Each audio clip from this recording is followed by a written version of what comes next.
Hola, ¿cómo están todos ustedes? Vamos a continuar ahora con el desarrollo de la angiología del miembro superior y tenemos que hablar acerca ahora de los sistemas vasculares, es decir, los circuitos anastomóticos que van a irrigar las diferentes regiones del miembro superior. En esta ocasión vamos a hablar acerca del primer circuito denominado circuito periescapular, que no es otra cosa que las anastomosis que van a irrigar la región de hombro y axila respectivamente. ¿De acuerdo? Cabe resaltar de que la región del hombro y la axila va a estar conformada por subregiones, como la región axilar, valga la redundancia, región pectoral, región escapular, región deltoidea, región acromial, y todas ellas van a tener una irrigación en particular, ¿de acuerdo? Y obviamente quiero que recuerden que el principal componente óseo de la región escapular es obviamente la escápula, que recordarán que se va a tener como sitio, por decirlo así, de extensión hasta el cuarto espacio intercostal aproximadamente. Entonces tenemos que decir toda la irrigación hasta ese nivel. Así que vamos a empezar. A ver, acá un pequeño esquema, de acuerdo, que van a recordar. ¿Ya? Acá básicamente acá de la escápula, su borde medial, que ustedes recordarán que va a estar, miren, aquí aproximadamente está casi más o menos sexta, quinta costilla. Entonces, acá está la primera costilla, mira, primera, segunda, tercera, cuarta, quinta, sexta, bueno, acá unos lo tomé, se quema hasta séptima costilla. Entonces vamos a tener que haber irrigación de inclusive los separados intercostales ubicados a ese nivel, ¿de acuerdo? Entonces vamos a empezar. Acá en la primera costilla y obviamente acá tenemos una arteria común, que en este caso viene a ser el tronco radiocefálico, ¿de acuerdo? Que va a dar dos arterias, principalmente la carotida común derecha, que no nos interesa ahora, sino es el cuello, y la subclavia derecha, ¿de acuerdo? Acuérdense que la subclavia, ¿de acuerdo? Cuando pasa el borde inferior de la primera costilla, más o menos a este nivel, cambia de nombre y se denomina arteria axilar. Entonces acá tengo la subclavia derecha, obviamente, y a ese nivel yo que tengo dos arterias. Primero la arteria cervical transversa y una que desciende, que se encuentra acá, que se llama dorsal escápula, de acuerdo, que en este caso va a ser la rama profunda de la cervical transversa. A ver, quiero detener un momento aquí. La subclavia derecha, eso lo vamos a ver en cuello, de acuerdo, pero que tengan una idea clara. La subclavia está dividida en tres porciones, dada por el músculo escaleno anterior: preescalénica, retroescalénica y posescalénica. En la preescalénica yo voy a tener una arteria denominada el tronco tirocervical, y de ese tronco tirocervical va a salir dos ramas importantes que van a participar en este circuito: la arteria cervical transversa y la arteria supraescapular, ¿de acuerdo? Eso quiero que recuerden muy bien, que van a pertenecer las dos a la primera porción de la arteria subclavia. Ahora, la arteria dorsal de la escápula tiene diferente origen, y eso quiero que lo recuerden bien. Algunos textos mencionan de que generalmente se origina esta arteria dorsal de la escápula, o escapular posterior, o escapular descendente, ¿de acuerdo?, de la rama profunda de cervical transversa, ¿de acuerdo? Esa cervical transversa de dos ramas, una superficial que va al cuello y una profunda que obviamente va a descender y va a ir la irrigación del circuito periescapular, ¿de acuerdo? Pero cuando no existe, ojo, esta división, por decirlo así, de esta rama profunda, nosotros tenemos que ubicar a la dorsal de la escápula en la porción posescalénica de la arteria subclavia, ¿de acuerdo? O sea que esa aclaración tienen que saberla bien. La dorsal de la escápula tiene dos orígenes: uno, región posescalénica, y si no lo encuentra ahí, es simplemente la continuación de la arteria cervical transversa, su rama profunda. Ya, ahora, y ustedes dirán, ¿por qué es importante esto? Mira, acá yo tengo el tronco tirocervical, y acá señalada está la cervical transversa pequeña, y su rama profunda, la dorsal de la escápula. Esa arteria que está acá pequeña, ¿de acuerdo?, viene a ser aquí más o menos a ese nivel, ¿de acuerdo?, la arteria supraescapular, ¿de acuerdo? Así que quiero que recuerden bien la cervical transversa y la supraescapular, que se van a anastomosar. Se va a hacer una primera anastomosis más o menos a ese nivel. ¿Ya? Ahora quiero que sigamos. Primero, la arteria supraescapular, su origen es el tronco tirocervical, y ¿cuál va a ser su característica más importante de esa arteria? Que va a pasar por arriba de un ligamento, que es el ligamento transverso superior de la escápula, que va a tapizar la escotadura coracoidea. Entonces, cuando esta arteria pasa por encima de ese ligamento, ¿de acuerdo?, se va a dividir en dos ramas: una rama superior horizontal, ¿de acuerdo?, que va a ser la rama supraespinosa, y una rama inferior o vertical, o también denominada rama infraespinosa. Entonces van a ser dos ramas principalmente, ¿de acuerdo?, de esta supraescapular: horizontal o supraespinosa, ¿de acuerdo?, y rama descendente o vertical o infraespinosa. Ahora, estas dos ramas se van a unir, porque acá está el músculo superespinoso infraespinoso y acá se dan los romboides, ¿de acuerdo?, se van a unir con ramos perforantes. ¿Con qué arteria? Con la dorsal de la escápula. Entonces tenemos anastomosis, ¿de acuerdo?, la rama supraespinosa y la dorsal supraescapular con la dorsal de la escápula, más la rama infraespinosa con la dorsal de la escápula. ¿De acuerdo? Cabe resaltar que la arteria supraescapular va a irrigar al supra e infraespinoso repetidamente, obviamente por sus ramas, y la arteria dorsal de la escápula va a irrigar al angular y al omóplato o elevado de la escápula, romboides menor y romboides mayor. Ambos se insertan en el borde medial de la cara posterior de la escápula. Y va a estar acompañada del nervio del mismo nombre, nervio dorsal de la escápula. ¿De acuerdo? Listo. O nervio de los romboides. O vieja radicular del C5. Entonces, hasta ahí vamos bien. Seguimos. Dijimos que la arteria subclavia, cuando pasa la primera costilla, cambia de nombre, se convierte en arteria axilar, ¿sí o no? En este caso sería arteria axilar derecha. Entonces, la arteria axilar, y ¿se acuerdan que dijimos que en la clase anterior que tenía varias porciones? Una porción dada por el pectoral menor, ¿de acuerdo? Entonces, una retropectoral, una suprapectoral y una infrapectoral, ¿sí o no? Entonces, en este caso nos vamos a centrar en la porción infrapectoral. En la infrapectoral, ¿se acuerdan que dijimos que había dos ramas importantes? Una rama medial y dos externas o laterales. Entonces, en la rama medial va a ser la rama subescapular, que dijimos que en la cara anterior da una rama que se mete hacia atrás, o sea, se va hacia la cara posterior, que justo es la cara que estamos viendo. Esa rama que se mete y que está esquematizada acá viene a ser la arteria circunfleja escapular, ¿de acuerdo? Entonces, la arteria circunfleja escapular es la que va a participar principalmente en la parte infraespinosa de este circuito. Ahora, ¿qué más dijimos? Que una vez que esta arteria circunfleja escapular nace, la subescapular cambia de nombre y se convierte, miren, como acá está esquematizado, en la arteria toracodorsal o la arteria dorsal ancho. ¿De acuerdo? Ahora, ¿qué quiero que ustedes recuerden aquí? Que miren, ¿con quién se une la toracodorsal? Con la dorsal del escápula. Sería otra anastomosis más. ¿De acuerdo? Y miren acá la circunfleja escapular, ¿con qué se unía? Con la rama infraespinosa y también ¿con quién más? Con la dorsal del escápula. Entonces, ahí quiero que observen bien las anastomosis que más adelante vamos a hablar. ¿De acuerdo? Entonces, una anastomosis más que tenemos que agregar, la toracodorsal con la dorsal de la escápula. Listo. Entonces seguimos acá viendo el esquema y las ramas externas van a ser dos, dijimos, circunflejo umbral anterior, ¿de acuerdo? Que es esta que está puntiaguda, ¿de acuerdo? Y circunflejo umbral posterior, que es de mayor calibre. Ambas recuerdan ustedes que van a rodear ¿qué estructura? Al cuello quirúrgico del húmero. Entonces, cabe resaltar que la circunflejo umbral posterior junto con el nervio axilar van a ubicarse en el cuello quirúrgico, en la cara posterior, y van a ser también como contenido un reparador anatómico importante, que es el cuadrilátero de Bellpao o húmero tricipital. ¿De acuerdo? Ahora, quiero que ustedes observen bien aquí. Mientras que la circunflejo umbral anterior se va a encargar de irrigar, mandar ramas a la cabeza del húmero, ¿de acuerdo? Y quiero que recuerden que miren la cabeza del húmero con quien está en contacto, con el acromio, ¿sí o no? O cerca del acromio.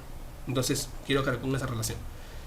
¿Qué es lo que pasa acá? Tanto circunflejo umbral anterior como posterior se van a anastomosar. Sería otra anastomosis más que ya hemos mencionado. Ya vamos como 3 ya mencionadas, o hasta más. Pero quiero que las tengan en cuenta porque van a hacer muchas anastomosis en ese circuito. ¿Ya? Entonces, circuito periscapular, la anastomosis va a ser la circunfleja umbrales, anterior como posterior. Y miren ustedes acá. ¿Se acuerdan que el axilar dijimos que cuando pasa el borde inferior del redondo mayor cambia de nombre a arteria braquial? Y la arteria braquial va a tener dos ramas, una rama que es la braquial propiamente dicha y una braquial profunda, ¿sí o no? Y la braquial profunda, antes que si bien hubo ramos seminales que recordarán la clase de arteria braquial, que era la descendente anterior y posterior, o colateral radial o colateral media, ¿de acuerdo?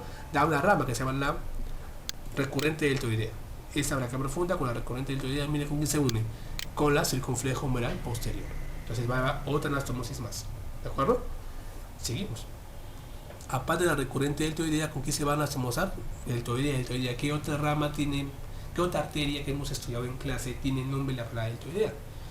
La rama deltoidea del tronco acromotorácico. Entonces la recurrente deltoidea de braquial profunda se une con la rama deltoidea del tronco acromotorácico para la irrigación a la región deltoidea, principalmente al músculo deltoides. ¿De acuerdo? Entonces quiero que recuerden bien ese pequeño detalle. Entonces seguimos y acá señalamos la anastomosis más. Miren acá. Acá hay una anastomosis que yo he encerrado, que era la unión de la circunfleja escapular, la rama descendente de la supraescapular y la dorsal de la escápula. Esa sería la primera anastomosis cruciforme del hombro. Entonces, anastomosis cruciforme del hombro, la primera, viene dada por la circunfleja escapular, por la dorsal de la escápula y también por la rama infraespinosa de la supraescapular. ¿De acuerdo? Listo. Aparte ya mencionamos las anastomosis que acá señaladas, se acuerdan que dijimos la rama infraespinosa con la dorsal de la escápula, y acá faltaría la rama supraespinosa con la dorsal de la escápula. En sí, todas estas que están acá son las anastomosis que son propias del circuito periscapular. En total son 18 anastomosis, ¿de acuerdo? Que tienen que recordarlas.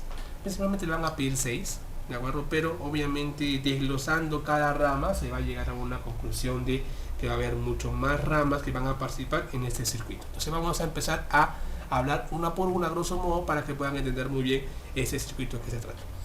Dijimos la circunferencia humeral anterior y posterior, cuello quirúrgico, ya la mencionamos, circunferencia humeral posterior, mobraquia profunda, ¿de acuerdo? Eso es anastomosis más, ¿ya? Con sus ramos comunicantes principalmente, la recurrente deltoidea con circunferencia humeral posterior, ya mencionada, la recurrente deltoidea y braquial profunda, ¿de acuerdo? Con la rama deltoidea del tronco cromotorácico o tronco acromial, que es parte de la segunda porción de la tela axilar, y obviamente va a dar irrigación a toda la región deltoidea, especialmente al deltoides. Luego dijimos por separado la rama supraespinosa e infraespinosa, ambas con la dorsal de la escápula, no hay ningún problema. Otra anastomosis más va a ser entre las ramas del tronco cromotorácico, es decir, ustedes recordarán que el tronco cromotorácico, que pertenece a la segunda porción de la tela axilar, ¿de acuerdo? Va a dar varias ramas, ¿sí o no? Una rama clavicular, rama acromial, rama deltoidea y rama pectoral, que se dividen en dos, mayor y menor, ¿sí o no? Entre todas ellas se van a unir, van a formar un solo circuito denominado circuito tóraco-acromial, ¿de acuerdo? Entonces, entre todas ellas van a formar un propio circuito que va a estar dentro del circuito periescapular. Entonces también es válido decir las ramas del tronco cromotorácico que se unen entre sí como una anastomosis. Como novena anastomosis tenemos aquí a la arteria torácico-dorsal más la arteria torácica lateral o mamaria externa, ¿de acuerdo? Quiero que recuerden eso bien, ya, torácica lateral o mamaria externa con torácico-dorsal. Luego aquí tengo que mencionar lo siguiente, la supraescapular con la cervical transversal, dijimos en la inicio del video.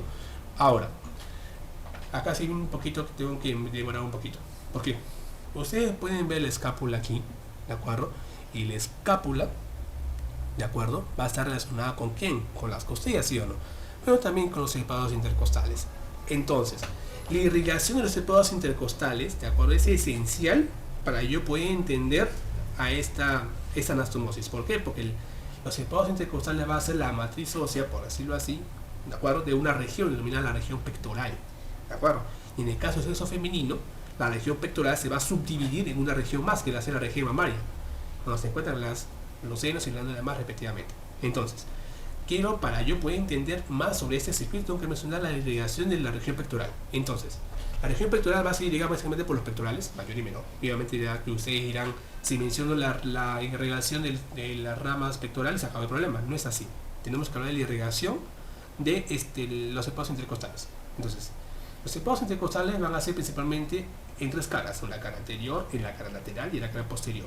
¿De acuerdo? En la cara anterior se van a ser irrigados los 6 primeros todos por la arteria mamaria interna o torácica medial.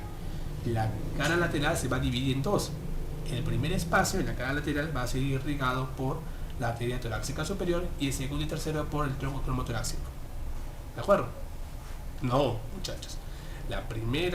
Escúchame bien, la primera espacio intercostal de la región lateral, ¿de acuerdo? De los separados intercostales es efectivamente por la torácica superior, ¿de acuerdo? Y el segundo y tercero es por mamaria externa, ¿de acuerdo? Entonces recapitulamos para que no haya más confusión. Primeros espacios intercostales, cara anterior, los 6 primeros, por mamaria interna, torácica medial. Cara lateral, primer espacio, torácica superior, ¿de acuerdo? Segundo y tercero por mamaria externa, torácica lateral. Y la cara posterior, ¿de acuerdo? Los 3 primeros van a ser irrigados por la arteria intercostal superior, ¿de acuerdo? Y los subsiguientes van a ser irrigados por las intercostales posteriores, rama de aorta torácica. Entonces, eso quiero que recuerden muy bien. Entonces dijimos que aproximadamente tenemos que hablar de la irrigación de las separados intercostales hacia más o menos, porque va a ser complementar hacia esa costilla, o sea, hacia el quinto espacio intercostal. Entonces tenemos que mencionar las anastomosis. Entonces, tenemos que hablar de la anastomosis que va a unir la pared anterior con la pared lateral. Entonces sería primera instancia mamaria interna con mamaria externa, especificando el segundo y tercer espacio para mamaria externa y para mamaria interna. Segundo va a ser mamaria interna o torácica medial más la torácica superior, que acá la estamos mencionando acá. Luego tenemos la unión entre ambas mamarias, mamaria interna y mamaria externa, o torácica medial y lateral. Y eso también se va a explicar por qué. Porque se acuerdan el borde medial de la escápula, que es este que está acá, ¿sí o no? El borde medial de la escápula en la cara posterior, ¿de acuerdo? ¿Con quién es irrigado? ¿Se acuerdan o no? Acá están, la arteria dorsal de la escápula, ¿sí o no?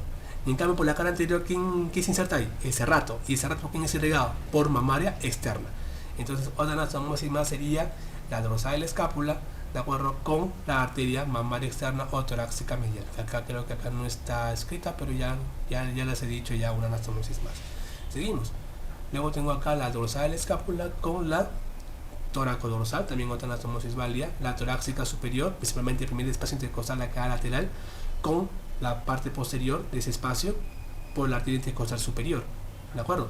Seguimos la torácica medial con la tercera intercostal posterior, que también es rama de la intercostal superior, ¿de acuerdo?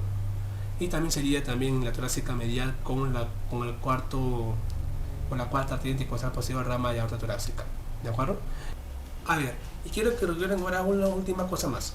Con respecto a las ramas pectorales del tronco torácico que dijimos que se unían entre sí, también tienen que recordar otra cosa más. Esas ramas pectorales también se van a unir con las arterias que van a irrigar tanto al serrato mayor y tanto a los músculos posteriores que se insertan en el borde medial de la escápula. ¿De acuerdo? Llámese torácica lateral y torácica medial. ¿De acuerdo? Entonces, las anastomosis serían las ramas pectorales, las dos, ojo, del tronco cromotorácico, más la mamaria externa o torácica lateral, y por último serían las ramas pectorales del tronco cromotorácico con la mamaria interna torácica medial, ¿de acuerdo?